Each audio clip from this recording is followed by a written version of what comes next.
नमस्कार दोस्तों। अगर आपने रिसेंटली मेरा एक वीडियो देखा होगा जो मैंने बनाया था सोलर पीकेपी स्ट्रैटेजी के ऊपर, जिसमें मैंने आपको पूरी स्ट्रैटेजी समझाई थी। उसके बैक टेस्टिंग में हमने रिजल्ट्स किस तरह से देखे हैं वो दिखाया था। उसी के लिए आपका नेक्स्ट स्टेप, अगर वो स्ट्रैटेजी आप स्टार्ट करना चाहते हैं और उसके लिए इन्वेस्टमेंट ट्रैकिंग की शीट यूज करना चाहते हैं जो मैं आप लोगों के लिए बनाता हूँ, तो आज की वीडियो में मैं वही शीट आपको दिखाने वाला हूँ। उसको मैंने कैसे बनाया है, उसको कैसे यूज करना है, वो सारी चीजें। तो आइए आपको ले चलता हूँ उस इन्वेस्टमेंट ट्रैकिंग शीट में। इसका लिंक मैं आपको डिस्क्रिप्शन में दे दूंगा ताकि आप वहां से अपनी कॉपी बना सकें। तो जैसे ही आप इस शीट को खोलेंगे, हमेशा जब भी आप कोई भी मेरी गूगल शीट खोलते हैं उसकी कॉपी बनानी है, सबके स्टेप सेम है। शीट खोलने के बाद फाइल में जाइए, मेक अ कॉपी पे क्लिक कीजिए और यहाँ पे आप नाम चेंज कर सकते हैं, जो अपना नाम डालना है ताकि आपको शीट का नाम पता रहे वगैरह वगैरह। और मेक अ कॉपी बटन दबाते ही इसकी कॉपी आपकी गूगल ड्राइव में ऑटोमेटिकली सेव हो जाएगी और उस कॉपी को आप एडिट कर सकते हैं। तो ये स्टेप सबसे पहले आपको करना है। तो इस शीट में क्या क्या डाला है मैंने, सबसे पहले मैंने इंस्ट्रक्शंस डाल दिए हैं कि इस शीट को कैसे यूज करना है स्टेप बाय स्टेप। कौन सी शीट में आपको जाना है, कौन से सेल नंबर में जाना है और क्या एक्शन लेना है उस सेल नंबर में, ताकि आपको आपने आज वीडियो देखा, कुछ समय बाद आप भूल गए स्टेप्स, आप वापस जाना चाहते हैं, देखना चाहते हैं कि इस पर्टिकुलर स्टेप में मुझे क्या करना है, इस सेल में मुझे क्या करना है। वो सब चीजें मैंने यहाँ जितना क्लियरली हो सके उतना क्लियरली डिफाइन करने की कोशिश की है ताकि आपको मदद हो जाए।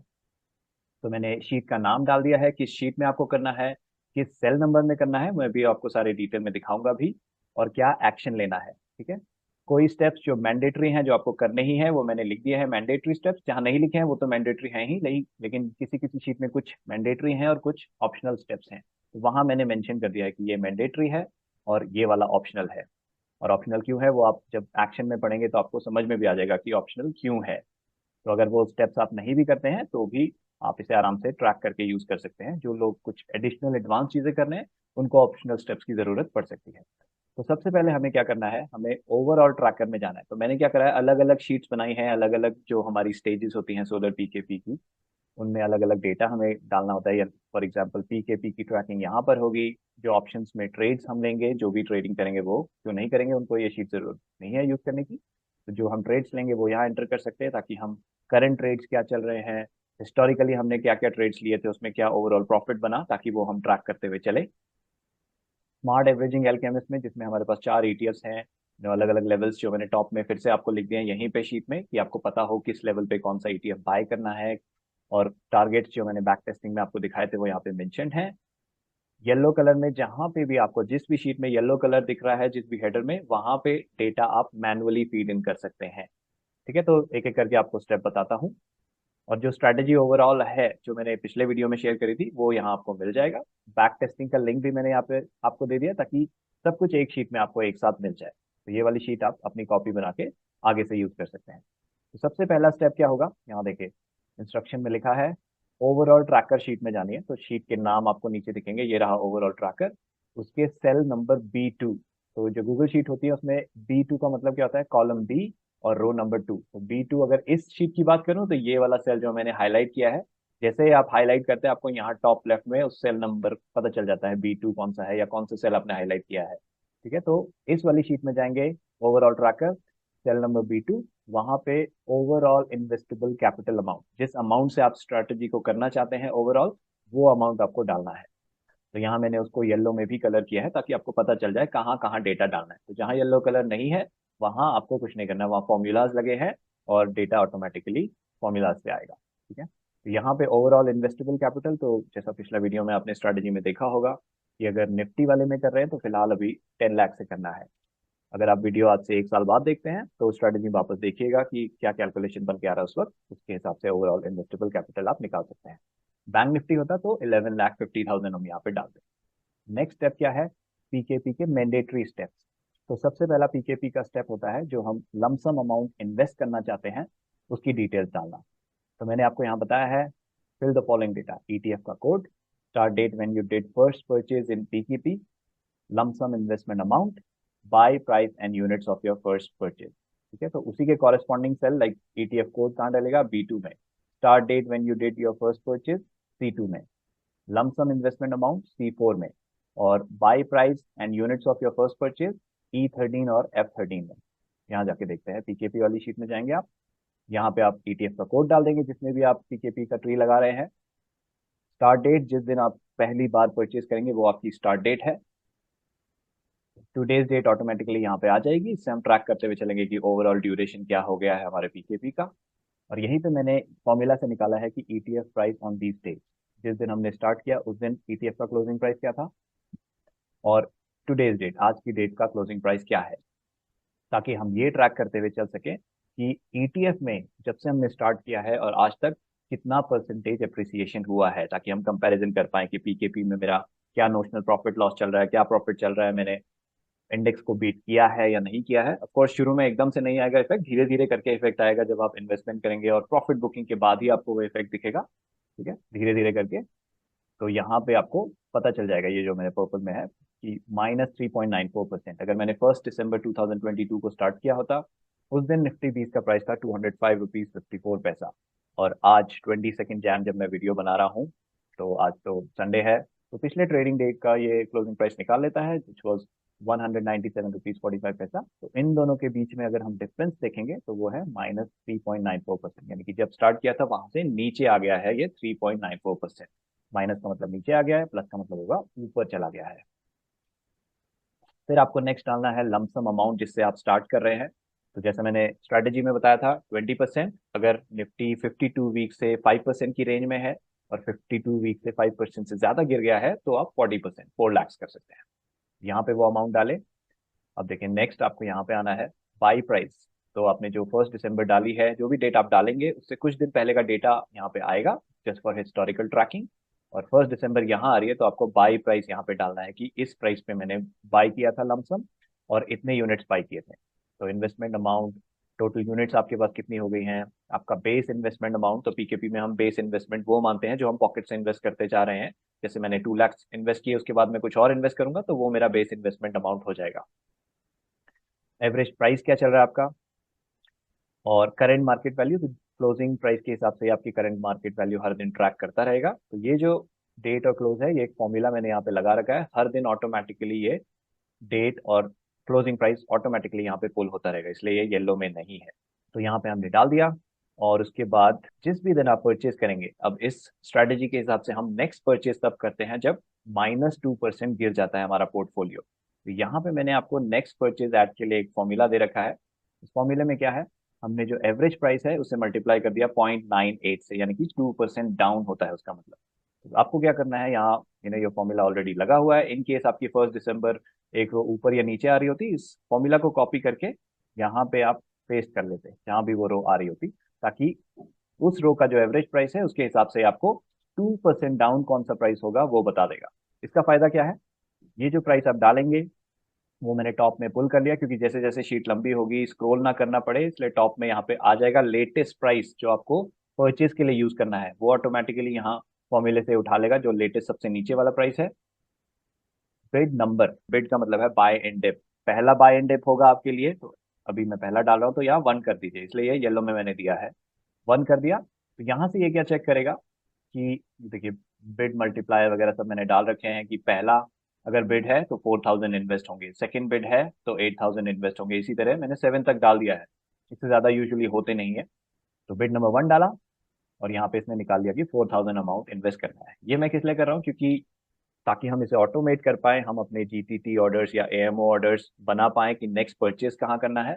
तो जब आप जीटीटी या एएमओ ऑर्डर बना रहे हैं, इस प्राइस पे आप परचेज करेंगे और इतनी क्वांटिटी आपको परचेज करनी है, तो आपको अलग से कोई कैलकुलेशन करने की जरूरत नहीं पड़ेगी। जैसे ही आप ये डालते हैं, ये आपको बता देगा कि इतना प्राइस डालो अपने एएमओ जीटीटी ऑर्डर में और इतनी क्वांटिटी डाल दो। ठीक है, तो अब थोड़ा नीचे चलते हैं, जैसे कि सपोज हमने 1 दिसंबर को स्टार्ट किया था। अब देखिए यहाँ पे ये ट्रैक करते हुए चल रहा है कि हर दिन कितना परसेंटेज से ऊपर या नीचे है हमारा पोर्टफोलियो। अब इस स्ट्रैटेजी के हिसाब से जिस दिन 2% गिरता है हम नेक्स्ट बाय इन डिप करते हैं। तो यहाँ पे मैंने नेक्स्ट एंट्री करने के लिए सिर्फ मुझे येलो कॉलम के अंदर करना है बाय प्राइस, कितने प्राइस पे मैंने वो खरीदा और कितने यूनिट्स खरीदे ताकि मेरे 4,000 इन्वेस्ट हो जाए। तो ये दो आइटम्स मैंने यहाँ पे एंटर कर दिए, बाकी का सारा डेटा ऑटोमेटिकली अपडेट हो जाएगा। ये देखिए इस परचेज को करने से पहले 205 एवरेज प्राइस चल रहा था, जैसे ही हमने ये परचेज किया एवरेज प्राइस थोड़ा नीचे आ गया क्योंकि हमने और इन्वेस्ट कर दिया है सस्ते दाम पे। ठीक है, तो ये अपडेट करने के बाद एक और चीज आपको अपडेट करनी है, क्योंकि अब 2% पे हमने खरीद लिया, नेक्स्ट हमें 4% डाउन होने पे खरीदना है। जो ये फॉर्मूला ऊपर था, यहाँ से आप कॉपी करके जिस भी रो में आपने परचेज डेटा डाला है वहां पेस्ट कर दीजिए। और क्योंकि नेक्स्ट परचेज हमारा 4% डाउन होगा एवरेज प्राइस से, ये 98 है, इसको अपडेट करके 96 कर दीजिए। ठीक है, अब देखिए 196.72, एक्चुअली नीचे एक और डेटा है वो हटा देता हूँ। 196.72 लास्ट एंट्री है यहाँ पे, ऑटोमेटिकली ये 196.72 ऊपर आ जाता है जो मैंने फॉर्मूला लगा रखा है। और क्योंकि नेक्स्ट मेरा बाय इन डिप सेकेंड नंबर का है तो मैं ये 2 कर दूंगा। इससे क्या होगा, ये अमाउंट निकाल लेगा कि 8000 मेरा इन्वेस्ट होना चाहिए, उसके हिसाब से मुझे इस प्राइस पे 41 यूनिट्स खरीदने हैं, तो इसका मैं एएमओ या जीटीटी ऑर्डर बना दूंगा और खरीद सकता हूँ, सिस्टम ऑटोमेटिकली मेरे लिए खरीद लेगा। ओके, अब नीचे चलते हैं और देखिए यहाँ पे 4% डाउन हो गया है ये, तो मैं नेक्स्ट एंट्री करूंगा कि मैं 196.72 पे खरीदा, सपोज 41 यूनिट्स मैंने खरीद लिए, वो एंट्री कर दी। और मुझे यहाँ से ये कॉपी करके इस वाली रो में पेस्ट करना है। और क्योंकि मेरा नेक्स्ट अमाउंट 6% डाउन होगा तो मैं इसे कर दूंगा 0.94। ठीक है, अब ये हो गया 192.32, जब प्राइस आएगा तो मुझे नेक्स्ट परचेज करना। देखिए यहाँ ये अपडेट हो गया, साथ ही मुझे ये 3 कर देना क्योंकि अब ये मेरा थर्ड बाय इन डिप होगा। तो 3 करते ही ये 12,000 आ गया और मेरे को बता देगा कि इतने प्राइस पे और इतने क्वांटिटी का मुझे जीटीटी या एएमओ ऑर्डर बनाना है। ओके, तो ये जो बाय एंड डिप्स की साइकिल चल रही है ये तब तक कंटिन्यू होगी जब तक ये नेगेटिव में है। अगर ये -4% से -3 आता है, जब तक ये -6 नहीं आएगा मुझे कोई नई परचेज नहीं करनी है। देखिए ऊपर नीचे जाता रहेगा, मुझे कुछ नहीं करना है, सिर्फ एक बार -2 आया, एक परचेज की, फिर जब -4 गया तब नेक्स्ट परचेज करना है। उसके बीच में वो झूलता रहे, -2 से कम हो जाए, मुझे कुछ नहीं करना है। हाँ, वो जब वापस जीरो हो जाएगा या प्रॉफिट में आ जाएगा, वहां से हमारी साइकिल रीसेट हो जाएगी। यानी कि सपोज वो 0% प्रॉफिट में आया या फिर प्लस में आ गया यहाँ पे, उसके बाद जब नेक्स्ट वो 2% गिरता है, फिर से हमारा पहला बाय एंड डिप, जब -4% गिरता है सेकंड बाय एंड डिप, वो साइकिल फिर से शुरू हो जाएगी। अंटिल देन ये वाली साइकिल हम फॉलो करते रहेंगे जैसा मैंने अभी थोड़ी देर पहले आपको बताया। ठीक है, तो ये हो गया पीकेपी का शीट कैसे यूज करना है आपको। नेक्स्ट, जब आप ऑप्शन ट्रेडिंग स्टार्ट कर देंगे, अब ऑप्शन ट्रेडिंग स्टार्ट करने से पहले आप अपना मार्जिन मनी का सेटलमेंट कर लें, ताकि अच्छे से आप अपने कैश को मार्जिन के लिए, और जो आपके पास ईटीएफ है उन्हें प्लेज करके मार्जिन निकालें। इसके लिए ओवरऑल ट्रैकर में मैंने मार्जिन अरेंजमेंट वाला सेक्शन दिया है। तो यूजुअली मैं लिक्विड बीज खरीदता हूँ, ताकि जो मेरा कैश वाला कंपोनेंट है मार्जिन में जो लगता है 50% कैश, वो लिक्विड बीज से कवर हो जाए, और उस लिक्विड बीज पे भी मुझे रिटर्न्स आते रहते हैं। तो ये होता है एक तीर से दो निशाने काइंड ऑफ थिंग। तो वो आप डाल दीजिए इंस्ट्रूमेंट, ये मैंने येलो में दिया है कि अगर आप लिक्विड बीज नहीं कोई और चीज यूज कर रहे हैं जो कैश इक्विवेलेंट आपको मार्जिन मनी दिलाएगा, वो आप यहाँ पे एंटर कर सकते हैं। किस डेट को आपने वो बाई किया वो आप यहाँ एंटर कर सकते हैं, और कितनी क्वांटिटी बाई करी। तो फॉर एग्जाम्पल मैंने मे बी 10 दिसंबर 2022 को ये बाई किया होता, और 100 क्वांटिटी बाई की होती, तो बाय अमाउंट, क्योंकि मैंने लिक्विड बीज लिया है, ऑटोमेटिकली इसमें फॉर्मूला लगा है कि लिक्विड बीज का प्राइस यूजुअली 1000 पे ही होता है, तो 1000 के हिसाब से इसने मेरा बाय अमाउंट 1 लाख रुपीज मान लिया। और जैसे ही मेरे लिक्विड बीज मेरे डीमैट अकाउंट में आ जाएंगे T+2 डेज में, उसके बाद मैं उसे प्लेज कर सकता हूँ। और जब मैं प्लेज कर दूं उसके बाद यहाँ पे प्लेज क्वांटिटी में मैं अपडेट कर सकता हूँ कि मैंने कितनी क्वांटिटी प्लेज की है। अगर 50 की है तो 50 डालूंगा, 100 की है तो 100 डालूंगा। ठीक है, तो कैश मार्जिन मैंने यहाँ पे वो जो हेयर कट लिक्विड बीज में लगता है 8% का, वो निकाल दिया है, यानी कि आपको 92,000 का कैश मार्जिन मिल जाएगा आपके ब्रोकर से। सिमिलरली आप ईटीएफ जब प्लेज करते हैं, ऑफकोर्स आप वही ईटीएफ प्लेज करेंगे जो आपने पीकेपी में ले रखा है, और उसका 60% ही हम प्लेज करते हैं। तो यहाँ पे जितनी भी आपके पास क्वांटिटी है, टोटल यूनिट्स होल्डिंग आपको यहाँ टॉप में दिख भी जाएगा। और आप सपोज से हम 600 यूनिट्स इसमें से प्लेज कर रहे हैं, तो आपको ये बता देगा कि 600 प्लेज होने के बाद इसमें से मैंने जो निफ्टी बीज में लगता है हेयर कट वो भी निकाल दिया है, तो आपको 1,08,000 का कोलेट्रल मिल जाएगा। और यहाँ पे मैं करंट मार्केट प्राइस ट्रैक कर रहा हूँ, क्योंकि ये कोलेट्रल चेंज होता रहता है मार्केट प्राइस के हिसाब से। अगर ये मार्केट प्राइस ऊपर जाएगा हमारा कोलेट्रल बढ़ जाएगा मार्जिन, और ये मार्केट प्राइस नीचे जाएगा तो ये नीचे हो जाएगा। तो ये डेली अपडेट होता रहेगा, क्योंकि मैंने यहाँ पे फॉर्मूला से डेली प्राइस निकाल दिया है निफ्टी बीस का। ये हो गया आपका मार्जिन ट्रैकर। ये उनके लिए ही है जो ऑप्शन ट्रेडिंग करने वाले हैं, जो नहीं करेंगे उनको ये सेक्शन छूने की जरूरत ही नहीं है। इसके बाद जब आपकी नेक्स्ट स्टेज एक्टिवेट होती है, यानी कि आपका पीकेपी का पोर्टफोलियो -4% चला जाता है, तो हमारी smart averaging alchemist stage activate हो जाती है, जो कि आप यहाँ ट्रैक कर सकते हैं। तो सबसे पहले हम मैंने अपने ये वाले ईटीएफ तय करे हैं, आप अपने ईटीएफ चेंज कर सकते हैं, यहाँ पे कोड्स चेंज कर सकते हैं आप चाहें तो।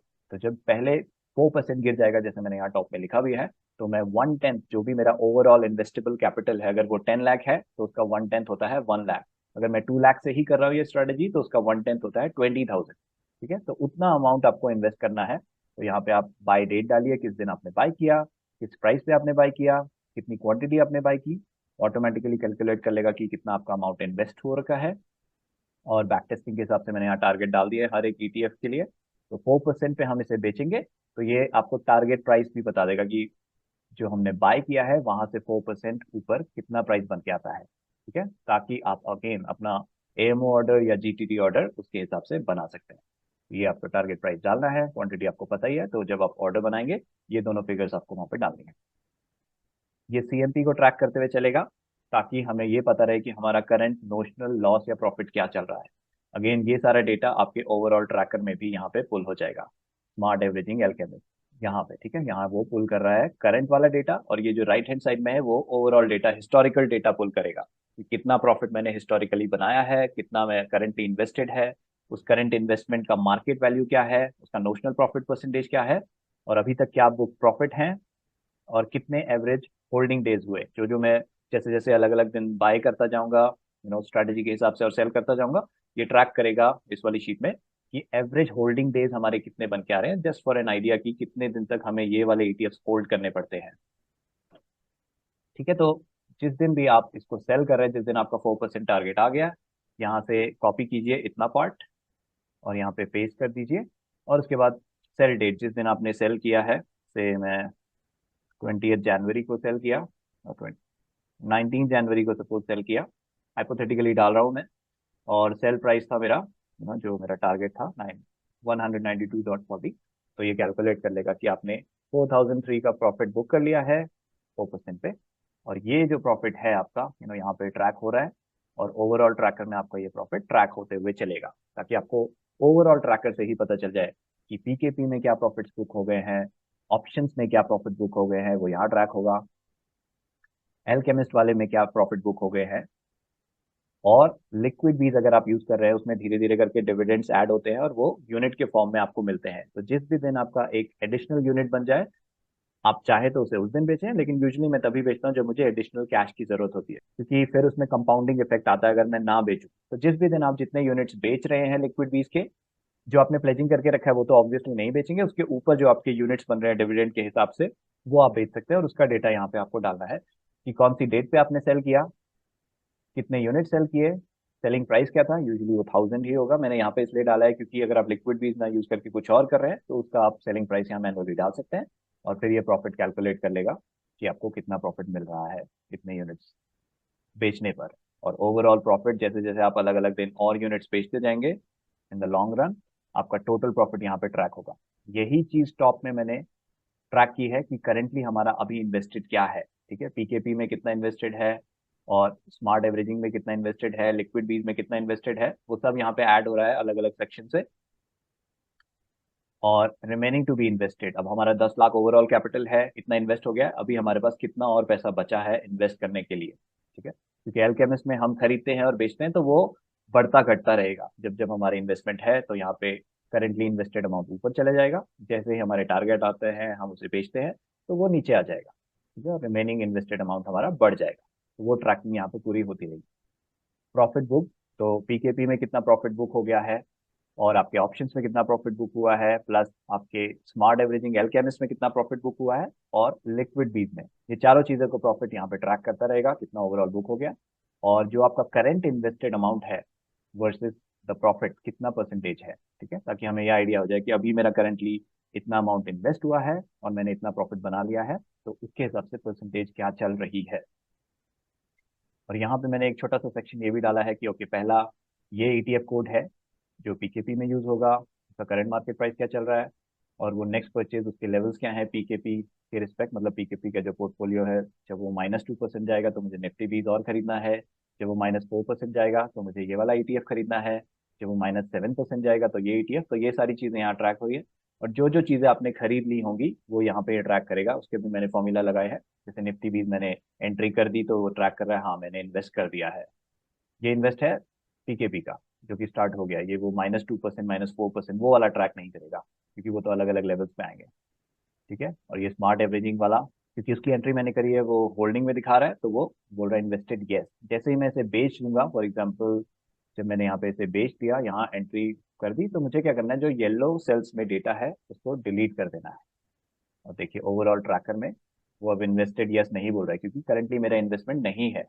ओके, और यहाँ पे देखिए करंटली इन्वेस्टेड जीरो हो गया, करंट मार्केट वैल्यू जीरो हो गया, लेकिन प्रॉफिट बुक, क्योंकि मैं वो प्रॉफिट बुक कर चुका हूँ, वो वाला ट्रैक कर रहा है। और एवरेज होल्डिंग डेज 18 दिन के लिए मैंने वो होल्ड करके रखा था, जो कि यहाँ पे आप देख सकते हैं, वो सारा ट्रैक हो रहा है।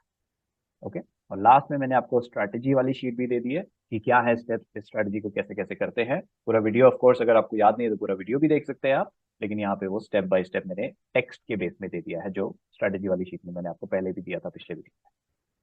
राइट दोस्तों, तो उम्मीद करता हूँ ये आपके काम आएगी। मैं पर्सनली भी यही यूज कर रहा हूँ अपने सोलर पीकेपी के लिए। तो अगर आपको इससे रिलेटेड कोई और क्वेश्चन है, प्लीज आप मुझे कमेंट में पूछ सकते हैं। तो इजाजत दीजिए दोस्तों, अगले वीडियो में फिर से मिलूंगा जल्दी आपसे। नमस्कार।